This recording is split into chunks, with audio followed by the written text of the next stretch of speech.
What up, y'all? It's the homie Dame. Have you ever wanted to see the Red Ranger saw off a furry's tail with a chainsaw? I mean, yeah, I don't blame you.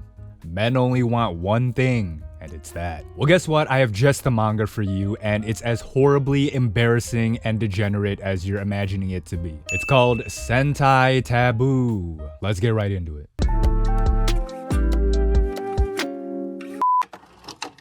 Sentai Taboo follows the Cross Rangers Squadron. Basically just your normal Super Sentai group of righteous do-gooders fighting off an evil kaijin organization. The usual Super Sentai trope characters are there. The bookish, intellectual Blue Ranger, the pretty boy Yellow Ranger, the skittish and nervous Green Ranger, the girly girl Pink Ranger, and of course the hot-blooded hero of justice, leader of the group, the Red Ranger. In standard Sentai fashion, they fight off evil the same way a Care Bear would, with the power of their feelings. So already just off that premise, you might be privy as to what's going on here. This is all too standard. There's gotta be, a catch. And you're right. We rarely have a straightforward Super Sentai story these days unless, it's the actual Super Sentai series, which apparently just ended recently. I mean, I don't watch Super Sentai, so I don't know what that entails.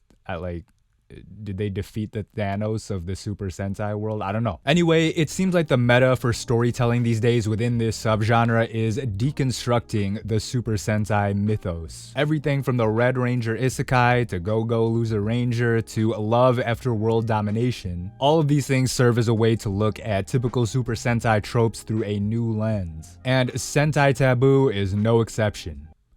I mean, it's literally called Sentai Taboo.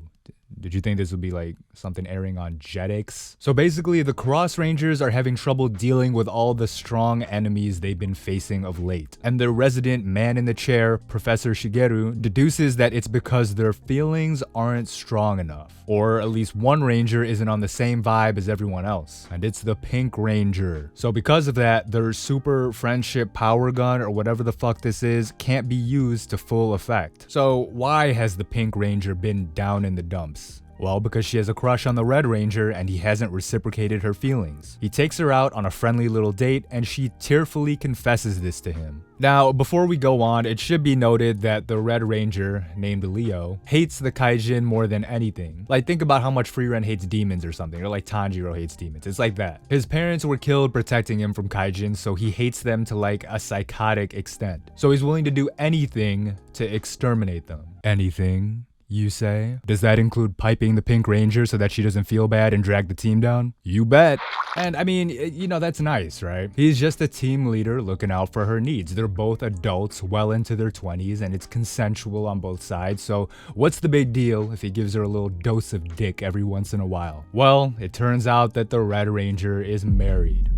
With a kid. But don't worry, it's all for the sake of destroying Rita Repulsa or Lord Zed or whatever the fuck he tells himself. So that's the premise of the story, right? In the pursuit of justice, the gallant and noble Red Ranger decides to fuck his teammate. Also, I think the wife that he's cheating on is implied to be a former Pink Ranger herself, so yeah, there's all types of layers to this. But fear not, dear viewer, the degenerate magic doesn't end there. In the heat of battle, the Red Ranger and the Pink Ranger reaffirm their feelings for each other and officially enter into an adulterous relationship, which gives them the strength to beat back this tentacle-looking thing, because, of course we gotta have one of those. Unbeknownst to them, someone was listening in and heard the Red Ranger basically say out loud that he was cheating on his wife. Can you guess who it was? Probably not, because you don't have the context of the manga. It's the Blue Ranger, by the way. So the Blue Ranger is like the Red Ranger's rival and good friend. When they were doing their American Idol audition to become Cross Rangers, both of them scored top marks. But Blue ain't make the cut because he took time to save someone during the test. An actual heroic thing to do on some Deku shit. So in many ways, he's the true embodiment of the hero of justice archetype here. He immediately confronts the Red Ranger about his infidelity and says he isn't worthy of being a Cross Ranger, which he definitely isn't. Maybe it's just me, but the noble Red Rangers that we know probably don't cheat on their wives like this. Or like this. Or like this. There's a lot of sex scenes in this manga if you haven't realized it by now. Surprisingly, the Red Ranger accepts this admonishment and tearfully falls to the ground to apologize and says he'll resign from being a Cross Ranger. Of course, this is all just a ruse. Our boy Leo has realized that he can't let his psychotic pursuit of justice and the destruction of the Kaijin organization end here. Otherwise, everything would be for nothing. So he has to keep the Blue Ranger from snitching on him. And so, our honorable hero murders his best friend by stabbing him in the back and making it look like he was killed by a Kaijin. All to keep him from exposing the fact that he's fucking the Pink Ranger like this. And this. And this. Yay, Sentai taboo, am I right guys? So yeah, that's about as far as things have gotten in the manga. It's not that long, at least the parts that have been translated so far, so you could catch up pretty quick. Personally, I thought this was an interesting little story. You know, like I mentioned before, subverting Super Sentai tropes absolutely is not anything new. But the way it's presented here is what makes it unique in its own way. The quick descent of Leo, the Red Ranger, into psychotic madness is really interesting to see. Obviously, he still sees himself as the good guy, and I think he genuinely is doing these things for what he believes is the greater good. But he's obviously becoming more and more of the villain. You can especially see this when, you guessed it, he saws off a furry's tail with a chainsaw. See how we came full circle there? Now the thing is, all the other Rangers are shown to have their own problems as well. Like the Green Ranger has confidence issues and struggles to support her husband and kids at home. And the Yellow Ranger,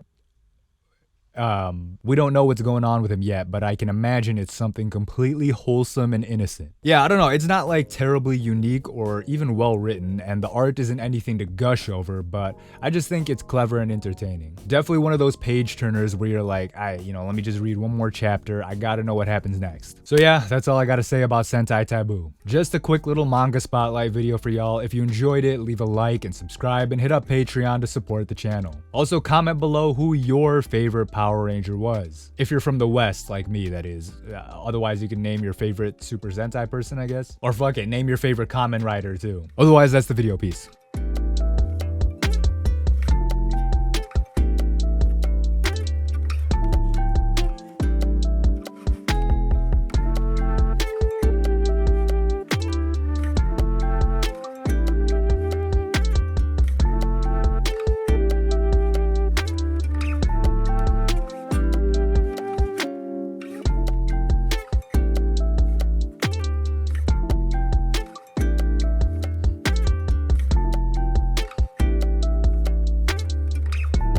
Now, I don't know how far the original Japanese version has gotten, but my unfortunate prediction is that the series is going to get even more wild and edgy in the future. Hopefully in a smart way and not in an embarrassing 14-year-old way, but yeah, I wouldn't be surprised if the series touches on some even more taboo subjects that will probably make everyone uncomfortable. I'm sure you can imagine what I mean by that, but who knows, right?